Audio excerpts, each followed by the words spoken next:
Some say that if you burn out a highlight in one of your images, you are bad, wicked and wrong, and that you will be ostracised by the community at large and probably serve at least 9 years hard labour jail term. So get yourself comfortable and just sit back for a moment, because I want to share a little gallery of images with you.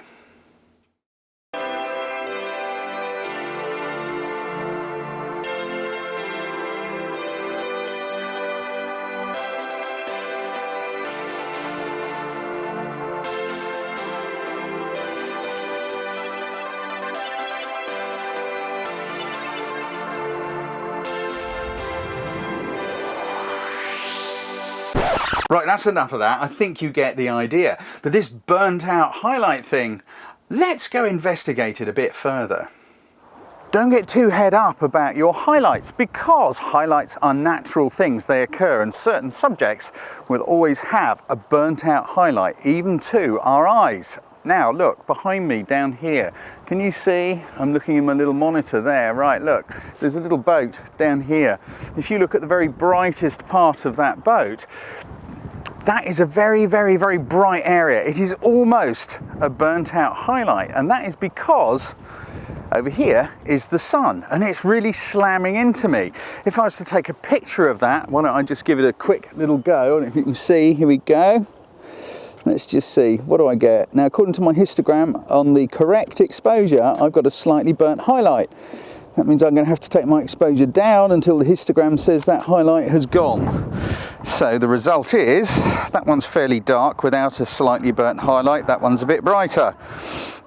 And of course, shooting raw in Lightroom, you can fix these things, you know. Now, it's not a case of fixing, it's about making something look real, the way your eye sees it. Make it into something natural. But what about the highlight over here? Now, excuse me, I don't know if this is going to work because I don't have a camera person. I'm going to see if I can swivel the camera around. I'm going to go into a silhouette because I think this is totally going to mess up the camera. Look, behind me here. What about that highlight there? Now, that is incredibly bright. If I kind of cover the camera a bit and put the sun right behind me, you might just be able to see me. But that is a very, very burnt highlight. Now, when I look at that with my eyes, that highlight is burnt out. What you guys are seeing is pretty much a silhouette of the surrounding area. I'm not. This is what I mean by our eyes see light completely differently.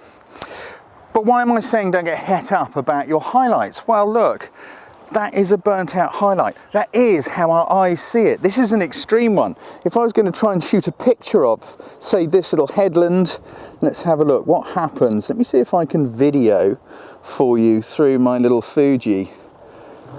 Now, why have I lost focus? There's something weird going on here. That should be better. Right, roll some video. There we go. Now look. Through the camera, we've got pretty much a completely burnt out water and a silhouette in the headland. Yet my eyes are seeing a bit of detail in both areas, but not that highlight. The highlight is too bright.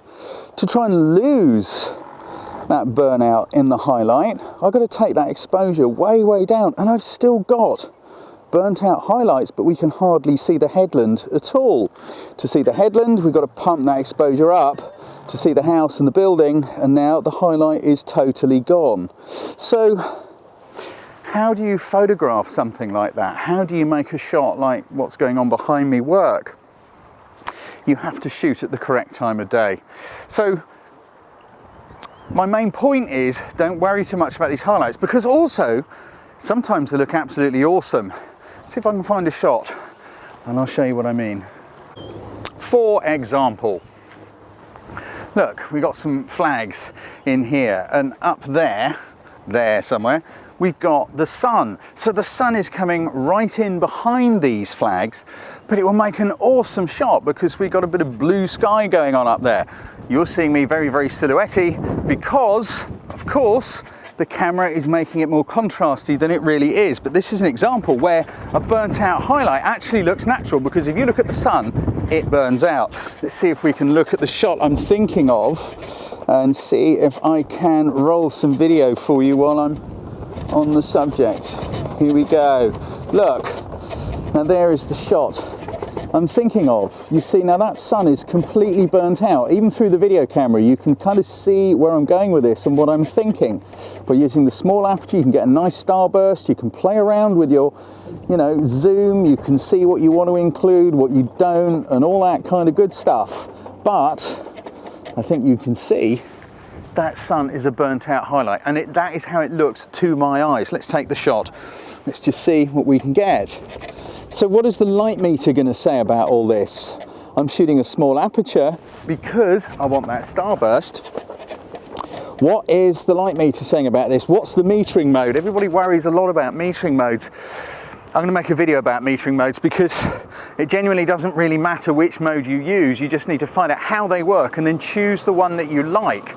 I personally pretty much always use evaluative all over metering mode because it's just a starting point. There isn't a correct exposure. There's just the one that you want to get the result that you're looking for, and you work backwards from that result, from that pre-visualization.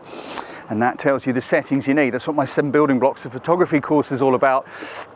And if you don't know about what the settings are, that's what my ultimate beginners course is about. And then you move into this more complicated thing, of kind of looking and thinking and using this bit of common sense. Right, let's do our shot. So with the camera set on, zero compensation, I'm just going to look and meter and just do it the way the camera wants it.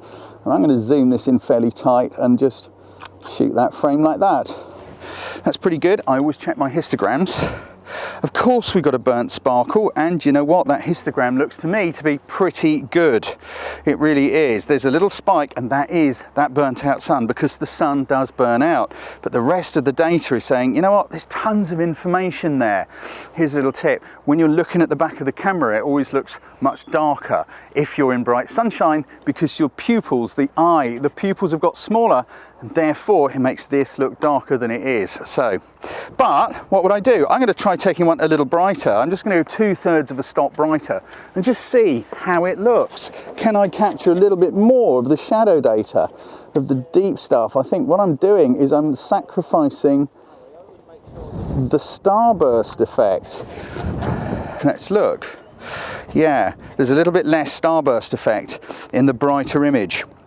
Although the light in the flags is better because I had a better moment when they were flapping. So I'm going to take that exposure back down. This is how I'd go about this stuff. And I'd also probably get a little closer because I think the shot will work better. Let's try again from in here. Here we go.